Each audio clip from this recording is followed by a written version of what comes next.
Assalamualaikum warahmatullahi wabarakatuh. Jumpa lagi dengan Arsa. Pada kesempatan kali ini kita akan membahas masih dalam sejarah Indonesia, yaitu kita akan membahas tentang demokrasi parlementer. Yang kemarin kita telah membahas tentang Kabinet Sukiman, pada kesempatan kali ini kita akan membahas tentang Kabinet Wilopo. Sebelum kita bahas tentang Kabinet Wilopo, mari kita saksikan dulu tentang penjelasan Kabinet Wilopo sebagai berikut.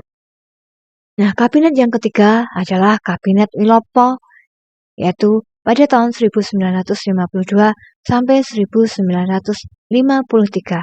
Adapun program-program dari Kabinet Wilopo adalah memajukan tingkat penghidupan rakyat, mengatasi keamanan dan kebijaksanaan sebagai negara, melengkapi undang-undang perburuhan, perbaikan pendidikan dan pengajaran. Berikutnya adalah politik yang bebas dan aktif. Masa berakhirnya dari Kabinet Wilopo yaitu peristiwa Tanjung Marufah. Peristiwa ini terkait dengan pembebasan tanah milik Delhi, Plantes Vereniging. Tanah ini sebelumnya sudah digarap penduduk, kemudian diminta untuk dikembalikan kepada. Nah, setelah kita menyimak dari PowerPoint tersebut, kita bahas tentang Kabinet Wilopo, yaitu sama ya dari kabinet-kabinet yang sebelumnya, yaitu hanya berlangsung 1 tahun.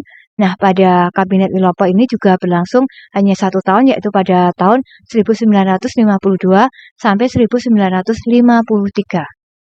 Nah, adapun program-programnya yaitu memajukan tingkat penghidupan rakyat ya, karena saat itu rakyat masih miskin, rakyat masih menderita karena baru saja kita bebas dari kemerdekaan dan rakyat masih merasakan pedihnya penderitaan bagaimana dijajah. Maka dari itu tugas dari Kabinet Wilopo atau programnya yaitu memajukan tingkat penghidupan rakyat.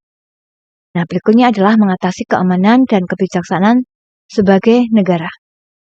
Nah, keamanan setelah penjajahan memang belum terlalu aman, dan juga kebijaksanaan sebagai negara.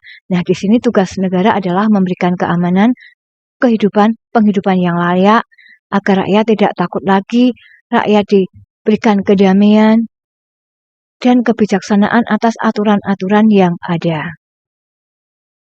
Berikutnya juga melengkapi undang-undang perburuhan. Ya, masih di dalam program yang sama dengan kabinet yang sebelumnya, kemarin Sukiman juga melengkapi undang-undang perburuhan. Pada Kabinet Wilopo ini juga masih meneruskan program kemarin, yaitu tentang melengkapi undang-undang perburuhan. Nah, berikutnya adalah perbaikan pendidikan dan pengajaran. Nah, saat itu rakyat banyak yang belum belajar, banyak belum mendapatkan pendidikan yang layak. Nah, dari itu Kabinet Wilopo ini memberikan program pendidikan dan pengajaran bagi rakyatnya agar bisa mendapatkan pengajaran pendidikan bagi seluruh siswa atau bagi seluruh warga Indonesia. Nah, itu juga berikutnya masih juga dalam politik yang bebas aktif, tidak memihak antara blok barat dan blok timur. Namun ini hanya sebentar saja karena berakhir juga ada peristiwa Tanjung Marufah. Nah, peristiwa ini terjadi karena pembebasan tanah milik Delhi atau Plantes Vereniging DPV.